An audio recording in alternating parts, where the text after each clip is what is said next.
मेधा शुरू से ही पढ़ने में होशियार और मेधावी छात्रा थी। अच्छी पढ़ाई के बाद अच्छा कॉलेज सिलेक्शन और फिर बहुत अच्छी जॉब। तूने तो मेरा नाम रोशन कर दिया मेधा। अरे लेकिन ये जो काम करने का तरीका है ना, इसे बदल ले। 18 घंटे काम करेगी तो कल को बच्चा कैसे संभालेगी? तुम्हारी तरह पागल नहीं हूँ माँ, जो बच्चे और परिवार में फंस जाऊँ। मैं तो जिंदगी खुल कर जीऊंगी। सब कहने की बात होती है बेटा, अपने बच्चे का सुख हर कोई चाहता है। वक्त बीतता है और मेधा की शादी हो जाती है। शादी के कुछ सालों में ही मेधा एक सुंदर से बेटे की माँ बन जाती है। अरे यार, मेरी मैटरनिटी लीव खत्म हो रही है, क्या करें? माँ भी नहीं आ सकती, कैसे मैनेज करूँ? ऐसा करता है, इसके लिए केयर टेकर रख लेता है, वो देखा करेगी इसे। मेधा को पति की बात जच जाती है और वो केयर टेकर की तलाश शुरू कर देती है। एक दिन उन लोगों के घर एक महिला आती है जो दिखने में पढ़ी लिखी लगती है। जी, क्या काम है आपको? मैम, मेरा नाम स्नेहा है। आपका ऐड देखा केयर टेकर का, क्या मैं आपके यहाँ काम कर सकती हूँ? हाँ, क्यों नहीं, लेकिन आप तो अच्छे घर की लगती हैं, फिर नौकरी क्यों? दरअसल मेरे ससुराल वालों ने मुझे घर से निकाल दिया क्योंकि मैं माँ नहीं बन सकती और माता पिता भी नहीं है इस दुनिया में। तो अरे अरे, कोई बात नहीं, तुम लक्ष्य को ही अपना बच्चा समझो और यहीं रहना, और किसी भी चीज की जरूरत हो ना तो बता देना। नेहा खुशी खुशी लक्ष्य को संभालने लगती है। रात को जब मेधा घर पर आती है, अरे क्या बात है स्नेहा, तुमने खाना नहीं खाया क्या? अरे दीदी, आपका बेटा टाइम दे तब ना। अरे तो जब वो सोता है तब खा लिया करो। तब तो मैं इसके पास ही बैठी रहती हूँ। कोई मच्छर या कीड़ा काट ले लक्ष्य को तो अब आप पकड़ो, मैं खाना खा लेती हूँ।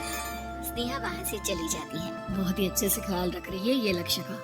मेधा, इतना तो शायद तुम भी ध्यान दे देती। मेधा को पति की बात बुरी तो लगती है लेकिन कुछ नहीं कहती। धीरे धीरे स्नेहा मेधा और उसके पति के साथ बाहर भी जाने लगी। सुनो, स्नेहा को भी बाजार ले चलते हैं, वो क्या है ना, लक्ष्य को देख लेगी जब तक मैं शॉपिंग कर लूंगी। हाँ हाँ चलो, वैसे मैं चाह रहा था कि लक्ष्य को लेकर हम दोनों ही चलते। क्या यार, तुम तो फ्री में इमोशनल हो जाते हो, कितना देख लेंगे हम दोनों मिलकर, ले चलो उसे। कार से निकलकर मेधा और लक्ष्य रोड क्रॉस कर रहे थे कि सामने से कार आ जाती है। मेधा का ध्यान नहीं होता लेकिन स्नेहा तुरंत लक्ष्य को मेधा से छीन लेती है। मेधा गिर जाती है और कार मेधा को छूकर निकलती है, जिससे मेधा को खून आ जाता है। पति मेधा को हाथ देकर उठाता है। स्नेहा लक्ष्य को लेकर गले लगाई रहती है। थैंक्स स्नेहा, मैंने तो ध्यान ही नहीं दिया था कि कार आ रही है। स्नेहा का गुस्सा मालकिन पर टूट पड़ता है। अरे कैसी माँ है आप, अगर आज कुछ लक्ष्य को हो जाता तो मैं आपको कभी माफ नहीं करती। छोटा सा बच्चा है, उसे चोट लगती है तो पता है कितनी तकलीफ होती है। पति भी स्नेहा को देखने लगता है कि उसे क्या हो गया। मेधा को स्नेहा पर काफी गुस्सा आ जाता है। घर आकर कहती है, देखो स्नेहा, माना तुम लक्ष्य को बहुत प्यार करती हो लेकिन वो मेरा बेटा है, मैं कभी जानबूझकर उसके साथ बुरा नहीं कर सकती, समझी? मुझे माफ कर दीजिए, मैं लक्ष्य को लेकर कुछ ज्यादा ही सेंसिटिव हो चुकी हूँ। मैं ध्यान रखूंगी कि आगे से ऐसा ना हो। मेधा का मन स्नेहा से अब हटने लगा था। एक शाम मेधा ऑफिस से घर आती है कि लक्ष्य उसे दिखाई नहीं देता और ना ही स्नेहा।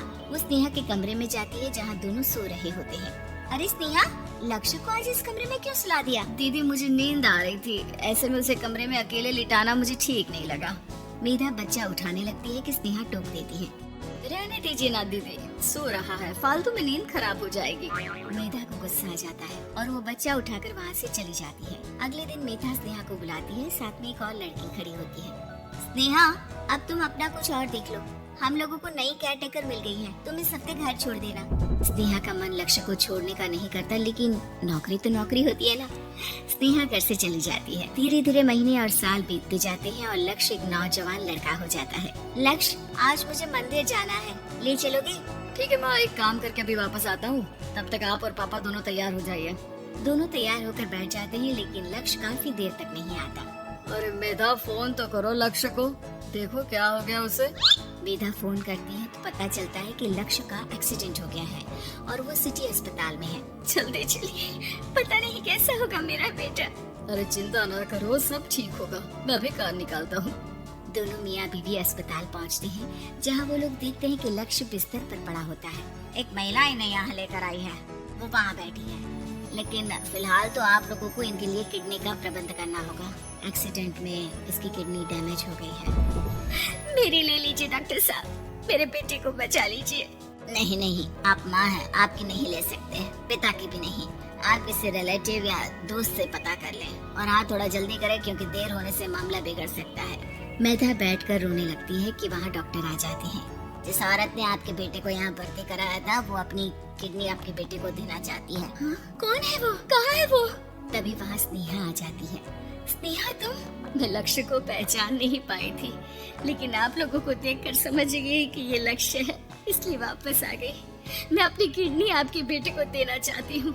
मेरी अपनी तो कोई औलाद नहीं, लेकिन लक्ष्य में मैंने हमेशा अपना बच्चा देखा। तुम धन्य हो स्नेहा, जो इतने साल में भी लक्ष्य को भूल नहीं पाई।